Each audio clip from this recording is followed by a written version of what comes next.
जरा सोचो, एक वायरस चुपके से पूरी दुनिया में फैल रहा है, बिना आवाज किए। लेकिन 160 से ज्यादा देशों में, जिसमें भारत भी शामिल है, डर और परेशानी फैला रहा है।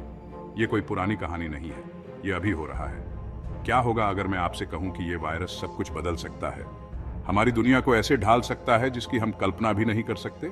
एमपॉक्स की दुनिया में आपका स्वागत है।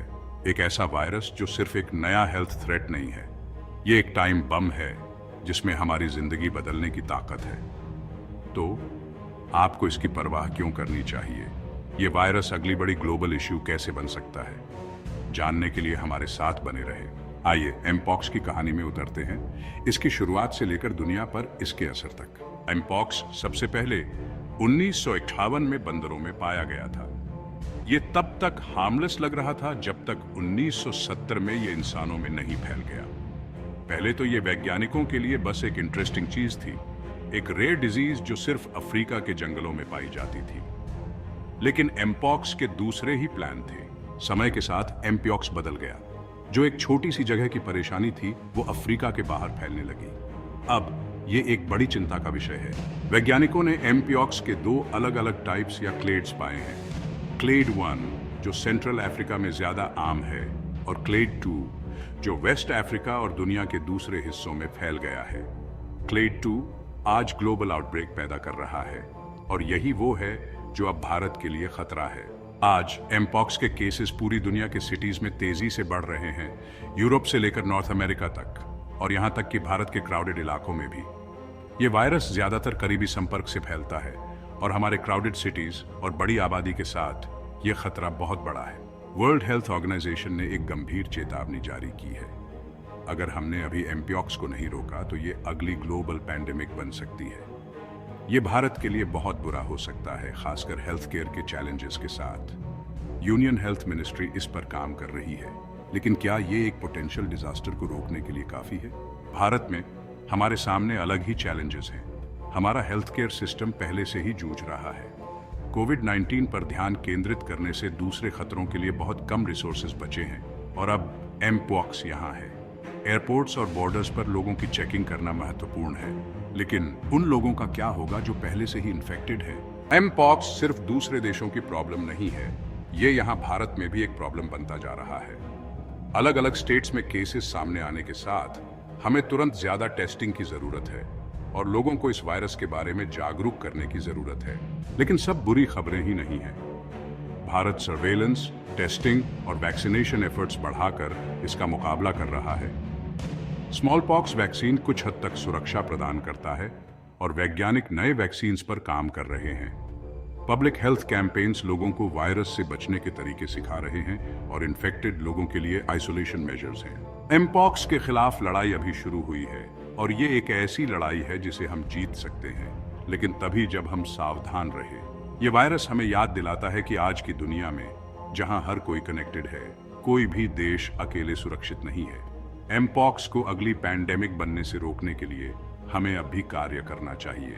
एमपॉक्स चेचक के वायरस फैमिली से रिलेटेड है, जिसे ऑर्थोपॉक्स वायरस जीनस के नाम से जाना जाता है। इस फैमिली में दूसरे वायरस भी शामिल हैं, जो इंसानों और जानवरों दोनों को इन्फेक्ट कर सकते हैं। हाल के महीनों में एमपॉक्स खबरों में रहा है, यह एक अलार्मिंग रेट से फैल रहा है। वर्ल्ड हेल्थ ऑर्गेनाइजेशन ने चेतावनी दी है कि अगर एमपॉक्स को कंट्रोल नहीं किया गया तो यह एक फुल ब्लोन पैंडेमिक बन सकता है। चेचक एक भयानक बीमारी थी जिसने इतिहास में लाखों लोगों की जान ले ली। जो बच गए उन पर शारीरिक और मानसिक निशान छोड़ गए। शुक्र है 1980 में चेचक का एरेडिकेशन कर दिया गया था। यह ग्लोबल हेल्थ और वैक्सीनेशन के प्रयासों का प्रमाण है। एमपॉक्स हालांकि चेचक से कम घातक है, फिर भी गंभीर बीमारी का कारण बन सकता है, खासकर कमजोर आबादी वाले बच्चों और कमजोर इम्यून सिस्टम वाले लोगों में। यह पहली बार 1958 में बंदरों में खोजा गया था, बंदी बंदरों पर एक अध्ययन के दौरान, इसलिए इसका नाम ऐसा पड़ा। पहला ह्यूमन केस 1970 में डेमोक्रेटिक रिपब्लिक ऑफ कॉन्गो में रिपोर्ट किया गया था। यह दर्शाता है कि वायरस जानवरों से इंसानों में कूदने की क्षमता रखता है। तब से सेंट्रल और वेस्ट अफ्रीका में आउटब्रेक्स होते रहे हैं, अक्सर ग्रामीण इलाकों में जहां लोगों का वाइल्ड लाइफ के साथ निकट संपर्क होता है। एमपीऑक्स एक जूनोटिक डिजीज है, जिसका अर्थ है कि यह जानवरों से इंसानों में फैल सकता है। यह एक विशेषता है जो कई अन्य संक्रामक रोगों के साथ साझा करता है। इसका मतलब है कि यह संक्रमित जानवर के खून, शारीरिक तरल पदार्थ या त्वचा या म्यूकोसल घावों के सीधे संपर्क से जानवरों से इंसानों में फैल सकता है। एमपीऑक्स का सटीक एनिमल रिजर्वुआर अभी भी अज्ञात है, लेकिन ऐसा माना जाता है कि यह विभिन्न जानवरों की प्रजातियों को शामिल करते हुए एक जटिल चक्र के माध्यम से प्रकृति में बना रहता है। हालांकि कृंतकों, विशेष रूप से गिलहरी और चूहे जैसी प्रजातियां जो प्रभावित क्षेत्रों में आम हैं, को एक प्राथमिक स्रोत माना जाता है। एक बार इंसानों में फैल जाने के बाद वायरस एक व्यक्ति से दूसरे व्यक्ति में रेस्पिरेटरी ड्रॉपलेट्स, संक्रमित शारीरिक तरल पदार्थों के संपर्क में आने या दूषित सामग्री के माध्यम से फैल सकता है, जिससे यह एक पब्लिक हेल्थ कंसर्न बन जाता है। लेकिन यह आपके लिए क्यों मायने रखता है? आइए गहराई से जानें और समझें कि एमपीऑक्स को क्या अलग बनाता है। एमपॉक्स ऑर्थोपॉक्स वायरस फैमिली का एक सदस्य चेचक के साथ समानताएं साझा करता है, लेकिन महत्वपूर्ण अंतर के साथ। हमारे पास दो मुख्य क्लेड्स हैं, क्लेड 1 और क्लेड 2। क्लेड 1 अधिक वायरुलेंट है, हाल के आउटब्रेक्स में इसकी एग्रेसिव नेचर को प्रदर्शित करता है। वायरस केवल विकसित नहीं हो रहा है, यह नए वातावरण के अनुकूल हो रहा है, जिससे भविष्यवाणी करना और नियंत्रण करना कठिन हो गया है। एमपीऑक्स किसी इन्फेक्टेड व्यक्ति या जानवर के निकट संपर्क से फैलता है।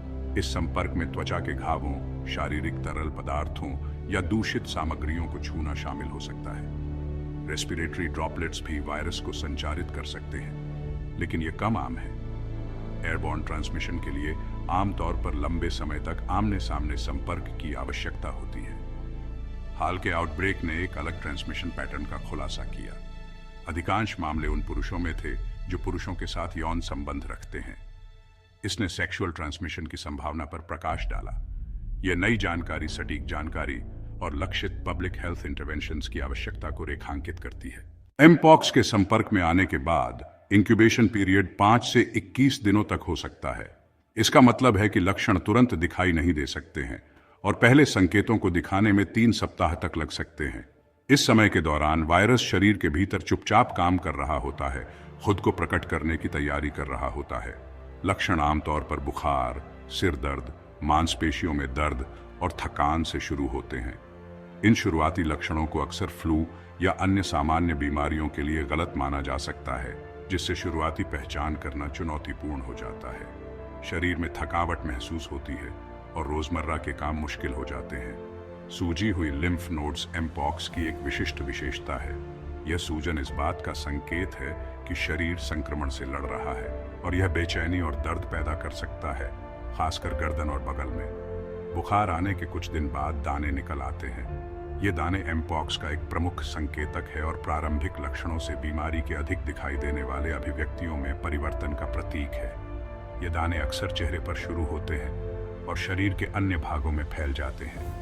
ये बड़े क्षेत्रों को कवर कर सकता है, जिसमें हाथ, पैर और धड़ शामिल हैं, जिससे यह काफी ध्यान देने योग्य और कभी-कभी खतरनाक हो जाता है। दाने अलग अलग चरणों से गुजरते हैं। प्रारंभ में यह छोटे सपाट धब्बों के रूप में दिखाई दे सकता है, लेकिन यह जल्द ही विकसित होता है।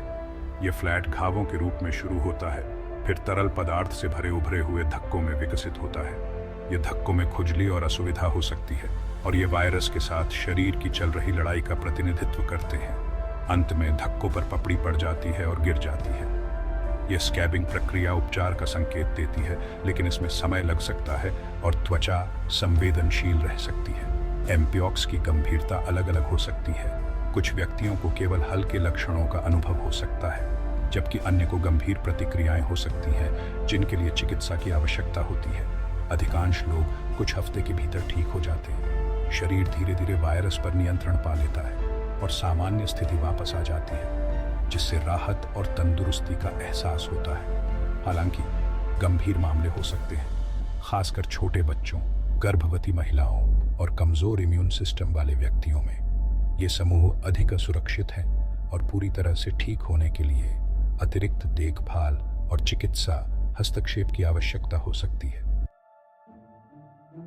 भारत में दांव ऊंचे हैं।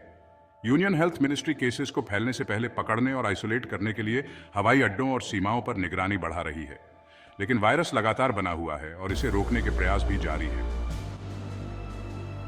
भारत की विशाल आबादी और विविध स्वास्थ्य सेवा बुनियादी ढांचे के साथ चुनौती बहुत बड़ी है। स्थानीय अधिकारी हाई अलर्ट पर हैं और हर तरह की सावधानी बरती जा रही है।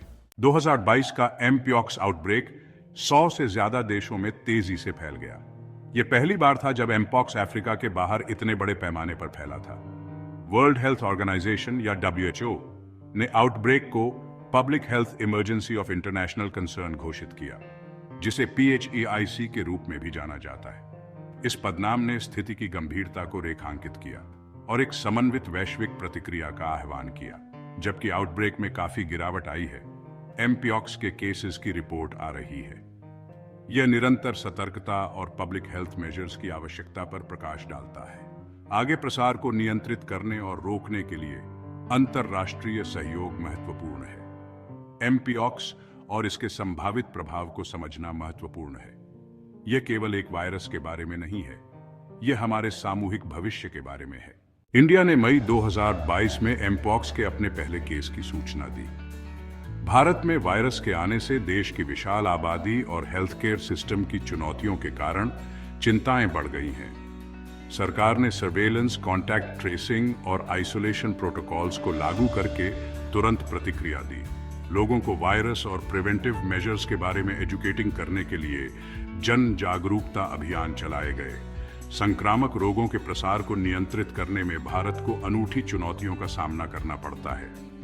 इन चुनौतियों में उच्च जनसंख्या घनत्व, कुछ क्षेत्रों में स्वास्थ्य सेवा तक सीमित पहुंच और सामाजिक आर्थिक असमानताएं शामिल हैं। इन चुनौतियों का समाधान करने के लिए सरकारी एजेंसियों, स्वास्थ्य सेवा प्रदाताओं और सामुदायिक जुड़ाव को शामिल करते हुए एक बहुआयामी दृष्टिकोण की आवश्यकता है। एमपॉक्स के संचरण को रोकने के लिए व्यक्तिगत और सामूहिक दोनों तरह के प्रयासों की आवश्यकता होती है। अच्छी स्वच्छता प्रथाएं आवश्यक हैं। अपने हाथों को साबुन और पानी से बार बार धोएं या अल्कोहल आधारित हैंड सैनिटाइजर का उपयोग करें। उन व्यक्तियों के निकट संपर्क से बचें जिनमें एमपीऑक्स के लक्षण हैं। अगर आपको कोई संदिग्ध लक्षण दिखाई दे तो तुरंत चिकित्सीय सहायता लें। एमपॉक्स रोगियों की देखभाल करते समय स्वास्थ्य सेवा कर्मचारियों को व्यक्तिगत सुरक्षा उपकरणों का उपयोग करना चाहिए। इसमें दस्ताने, गाउन और मास्क शामिल हैं। संक्रमित व्यक्तियों को अलग थलग करना भी आगे प्रसार को रोकने के लिए महत्वपूर्ण है। टीकाकरण संक्रामक रोगों के खिलाफ लड़ाई में एक शक्तिशाली हथियार है जो महत्वपूर्ण सुरक्षा प्रदान करता है। चेचक के टीके एमपीऑक्स के खिलाफ कारगर पाए गए हैं, जो आशा की किरण जगाते हैं। हालांकि चेचक के उन्मूलन के साथ दुनिया भर के अधिकांश देशों में नियमित चेचक टीकाकरण बंद कर दिया गया है। हाल के आउटब्रेक के जवाब में कुछ देशों ने जोखिम वाले समूहों और समुदायों को चेचक के टीके लगाना शुरू कर दिया है। इन समूहों में स्वास्थ्य सेवा कार्यकर्ता, प्रयोगशाला कर्मी और अन्य फ्रंटलाइन कार्यकर्ता शामिल हैं और संक्रमित व्यक्तियों के निकट संपर्क व्यापक सुरक्षा सुनिश्चित करते हैं। विशेष रूप से एमपॉक्स के लिए टीके विकसित करने के लिए शोध जारी है, जिसका लक्ष्य और भी बेहतर रोकथाम है। एमपॉक्स को बेहतर ढंग से समझने के लिए वैज्ञानिक अथक प्रयास कर रहे हैं। नए डायग्नोस्टिक टेस्ट्स, एंटीवायरल ट्रीटमेंट्स को विकसित करने के लिए अनुसंधान जारी है और विशेष रूप से एमपॉक्स के लिए टीके। भविष्य में होने वाले प्रकोपों को रोकने के लिए वायरस के एनिमल रिजर्वुआर को समझना महत्वपूर्ण है। प्रकोपों का तुरंत पता लगाने और उनका जवाब देने के लिए वैश्विक निगरानी प्रणालियों को मजबूत करने की आवश्यकता है। हाल के एमपॉक्स के प्रकोप ने वैश्विक स्वास्थ्य सुरक्षा के महत्व पर प्रकाश डाला है। जानकारी साझा करने के लिए अंतर्राष्ट्रीय सहयोग और सहयोग आवश्यक है, संसाधन और विशेषज्ञता। भविष्य की महामारियों के लिए बेहतर तैयारी के लिए हमें पब्लिक हेल्थ इंफ्रास्ट्रक्चर और अनुसंधान में निवेश करने की आवश्यकता है। एमपॉक्स वायरस एक कठोर अनुस्मारक के रूप में कार्य करता है कि संक्रामक रोग वैश्विक स्वास्थ्य के लिए एक महत्वपूर्ण खतरा बने हुए हैं, जबकि वर्तमान प्रकोप कोविड-19 जितना घातक नहीं है। यह तैयारी और सार्वजनिक स्वास्थ्य के लिए एक सक्रिय दृष्टिकोण के महत्व को रेखांकित करता है। एमपॉक्स को फैलने से रोकने में हम सभी की भूमिका है। वायरस इसके लक्षणों और बचाव के उपायों के बारे में जानकारी रखें। सार्वजनिक स्वास्थ्य अधिकारियों के मार्गदर्शन का पालन करें। साथ मिलकर काम करके हम खुद को, अपने प्रियजनों और अपने समुदायों को इस उभरते स्वास्थ्य खतरे से बचा सकते हैं।